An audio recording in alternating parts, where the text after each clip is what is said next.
Vous savez, c'est une passion.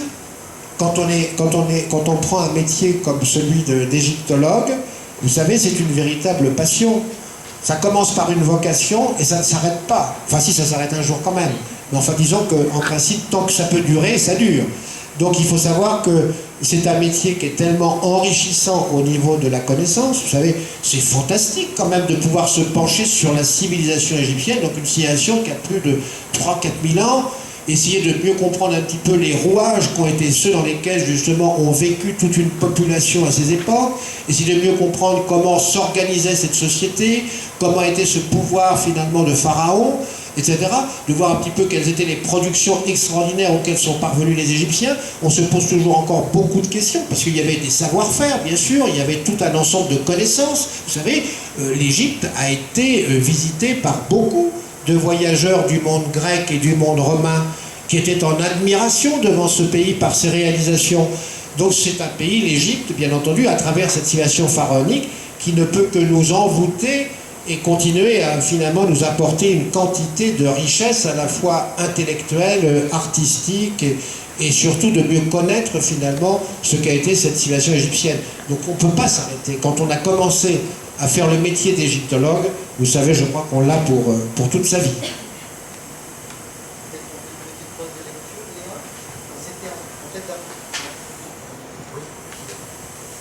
C'est donc d'un extrait dont vous nous avez parlé, qui est la découverte de la tombe de Touy. Donc, le petit extrait qu'on va vous lire. Mahmoud Ibrahim Osman, notre ouvrier qualifié, avait commencé, ce matin-là, le dégagement de l'annexe latérale droite de l'antichambre de la tombe, lorsqu'il sortit des déblais en bouchon de vase canon en calcite au portrait de Touy. Quelle émotion fut la nôtre de voir réapparaître à la lumière ce visage de la reine, à l'air presque mutin et souriant, et quelle extraordinaire sensation fut la mienne d'avoir été présent à ce moment si exceptionnel où l'archéologie venait de nous dévoiler l'une de ces figures historiques oubliées depuis plus de 3000 ans.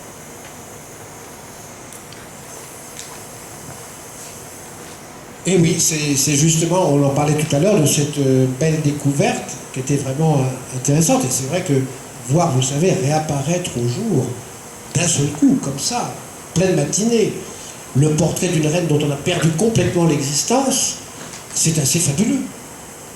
Alors peut-être que si vous allez un jour au musée de Luxor, vous aurez l'occasion de voir ce très très beau portrait de Touy dans l'une des vitrines du musée. Mais vous savez, c'est ça qui est intéressant, parce que cette tombe de Touy dans la vallée des Reines, finalement, elle nous a livré beaucoup d'informations. Cette reine, on la connaissait comme étant l'épouse de Séti Ier, la mère de Ramsès II. Donc on savait qu'elle avait existé, on ne savait pas trop bien quand elle était morte. Et finalement, bon, on savait peu de choses sur elle. Et c'est lorsqu'on a commencé à dégager sa tombe dans la vallée des Reines qu'on en a appris un petit peu plus. Parce que non seulement on a retrouvé son portrait, donc ça c'était déjà très important d'avoir une image finalement de cette reine, de la mère de Ramsès II et de l'épouse de Séti Ier, mais on a retrouvé aussi beaucoup de vestiges dans la tombe. Il y avait un tas de petits récipients qui étaient de très jolis pots à parfum, si vous voulez, en frites glacurées ou en pâte de verre multicolores.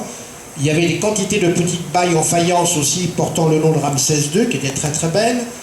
Il y avait aussi, alors ça c'est assez intéressant parce que vous savez quand on procédait aux funérailles dans l'ancienne Égypte, très souvent évidemment c'était des grandes processions funéraires qui aboutissaient à l'entrée de la tombe, et là on allait non seulement placer la momie dans son caveau, mais il y avait aussi tout un ensemble de biens matériels qu'on allait disposer à côté d'elle. C'est-à-dire on apportait des lits, on apportait des fauteuils, on apportait des offrandes considérables pour que la défunte ou le défunt puisse, dans l'autre monde, avoir tout le confort qui lui était nécessaire. Ça, c'était cette perception à l'époque, voyez-vous, c'est que quand on partait vers l'autre monde, le monde des morts, on ne partait pas tout seul, on partait avec tous ses biens.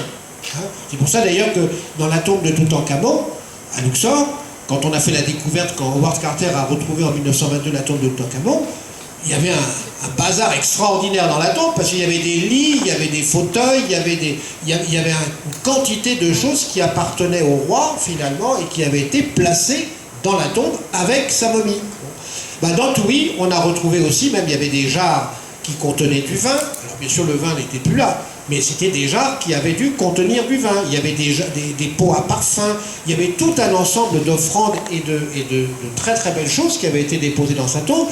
Et alors ce qu'il y a, c'est que les anciens Égyptiens qui notaient tout, qui écrivaient partout, notaient très souvent les contenus des récipients. Alors nous savons que sur les jarres, par exemple, quand il y avait du vin qui était mis dans une jarre, eh bien, il y avait une sorte de label qui était écrit, si vous voulez, sur la panse de la jarre, qui précisait que c'était en l'année tant de ce roi que l'on avait mis le vin dans cette jarre, que ce vin provenait de tel vignoble, donc on avait la mention du vignoble, que c'était tel vigneron, donc il y avait le nom du vigneron qui avait procédé finalement à la fabrication de ce vin, et on vous donnait même la qualité du vin, s'il était bon, très bon, si c'était un vin doux, etc. Donc tout était indiqué, voyez-vous, c'est des sortes de labels, un petit peu comme des appellations contrôlées que l'on trouve aujourd'hui sur nos bouteilles de vin. Bon.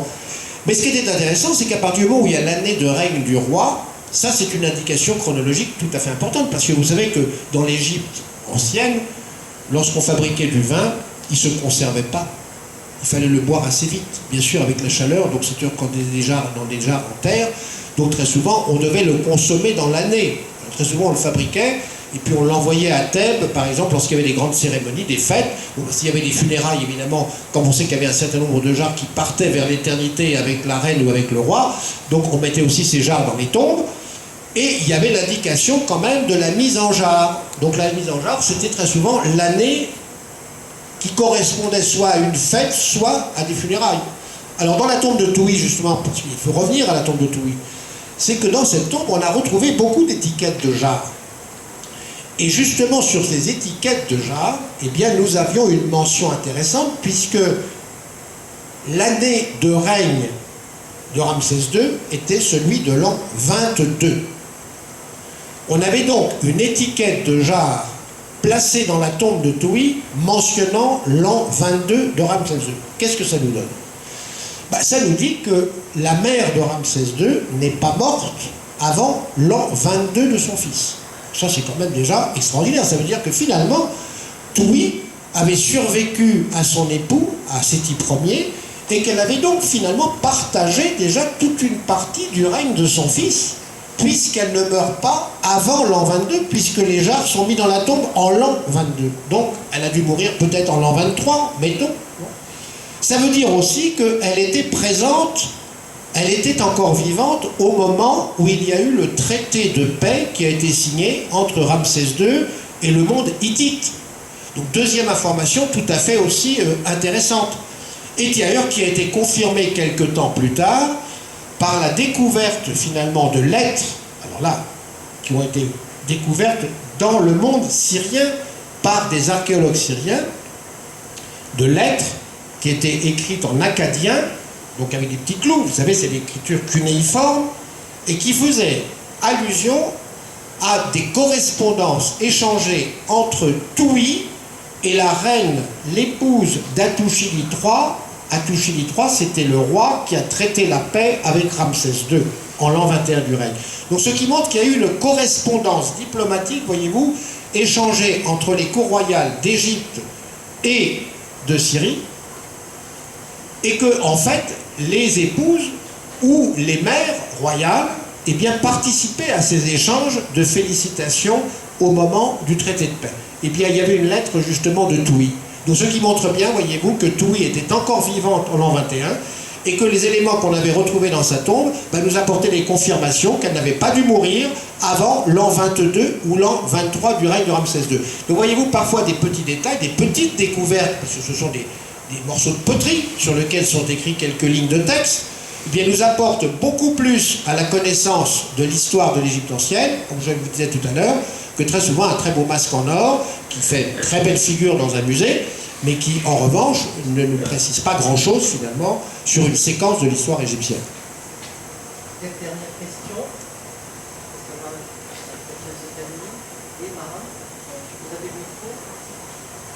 Est-ce que vous considérez votre œuvre comme une autobiographie ou plutôt un récit fictionnel ?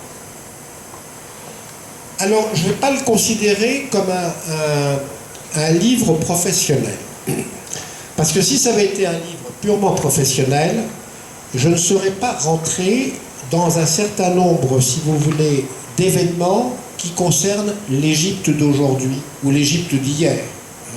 C'est-à-dire que je me serais contenté simplement de faire un ouvrage sur l'archéologie, sur l'égyptologie, sur ma carrière d'égyptologue.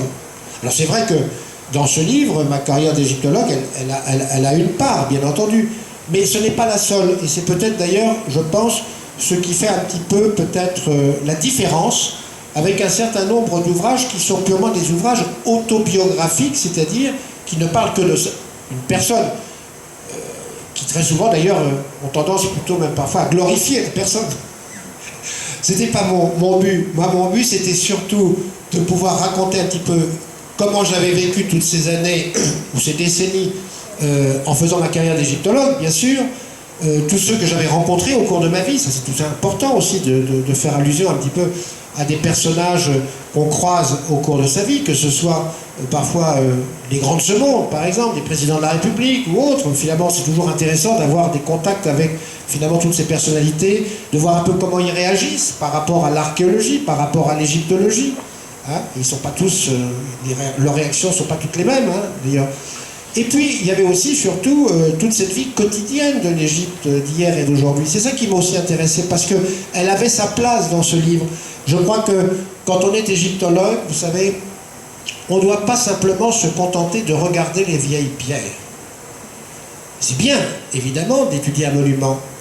Mais ce qu'il faut aussi, c'est avoir un regard sur l'Égypte d'aujourd'hui. Car l'Égypte d'aujourd'hui, et surtout l'Égypte profonde, c'est-à-dire l'Égypte des campagnes, évidemment pas l'Égypte du Caire. L'Égypte du Caire, le Caire est une ville d'une grande modernité aujourd'hui. Mais quand on est encore aujourd'hui dans la campagne égyptienne, on s'aperçoit que là, il y a encore énormément de traditions, de coutumes, de superstitions, qui au fil du temps continuent de génération après génération. Et tout ça est très important à noter. Et c'est vrai que moi j'ai eu l'occasion, justement à Luxor, sur la rive gauche, de bien connaître un petit village de la rive gauche, que j'ai fréquenté dès que je suis arrivé en Égypte, et que je fréquente encore aujourd'hui. Et ce village, je l'ai vu vivre, je l'ai vu grandir, je l'ai vu évoluer. Et à travers lui, d'ailleurs, j'ai vu aussi se dessiner toute une série, justement, de coutumes, de traditions, de superstitions. Si je ne les avais pas notées, eh bien, elle ne m'aurait peut-être pas apporté ce que j'ai découvert par la suite, voyez-vous, sur le site quand je travaillais au Ramesséum. Regardez, par exemple, un exemple simplement. Quand j'ai découvert l'école du Ramesséum, cette école, c'était des ruines, bien entendu, c'était des murailles qui étaient encore en place, bon, qui n'avaient jamais été fouillées, donc il a fallu dégager tout cela. Et quand je suis arrivé sur le parvis de cette école, c'est-à-dire là où finalement les enfants, les élèves, devaient être accroupis par terre, parce qu'à cette époque-là, ils étaient assis en tailleur, ils avaient probablement des tessons de poterie ou des éclats de pierre sur lesquels ils devaient écrire ou dessiner, mais aussi il y avait des moments de divertissement, comme aujourd'hui, les récréations. Les enfants, il fallait bien qu'ils s'amusent en dehors des études. Et ces moments, justement, de divertissement, il y avait souvent des jeux d'adresse. Alors c'était des jeux de billes ou c'était des jeux d'osselets. On en a retrouvé, j'en ai retrouvé sur place. J'en ai retrouvé sur place qui avaient été scellés finalement par le temps. Eh bien, sachez que ces jeux-là, on les retrouve aujourd'hui dans la campagne égyptienne. Que les petits Égyptiens aujourd'hui, eh bien, si vous allez dans la campagne, vous les verrez jouer encore avec ces petites billes. C'est un jeu d'osselets. Donc, ce qui montre là, voyez-vous, une permanence culturelle, des sortes de persistance culturelle, même si on veut dire. Eh bien, si on n'a pas ce regard de l'Égypte d'aujourd'hui, on ne pourra jamais, justement, comprendre l'Égypte ancienne. Donc, je pense que l'égyptologue doit non seulement, évidemment, s'intéresser aux monuments qu'il étudie, de cette Égypte ancienne, mais il doit avoir aussi un regard et essayer de comprendre cette Égypte profonde qui est encore celle d'aujourd'hui.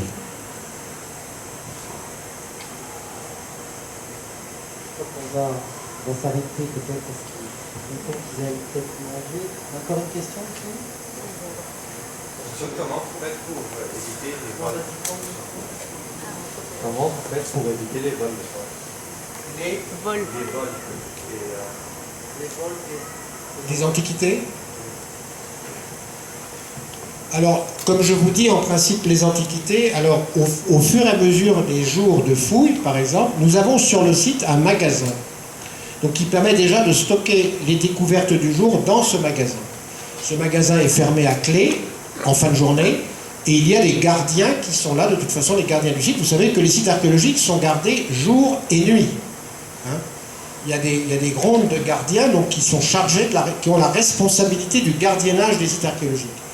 Et ce n'est qu'à la fin de la mission, lorsque la mission se termine, que toutes ces antiquités, qui sont très souvent d'ailleurs dans des cantines de métal avec des cadenas, donc tout est fermé à clé, vont vers le grand magasin central, où là, elles sont pratiquement, si vous voulez, sous la responsabilité des autorités égyptiennes pour le reste du temps. Donc généralement, les vols, c'est quand même assez rare.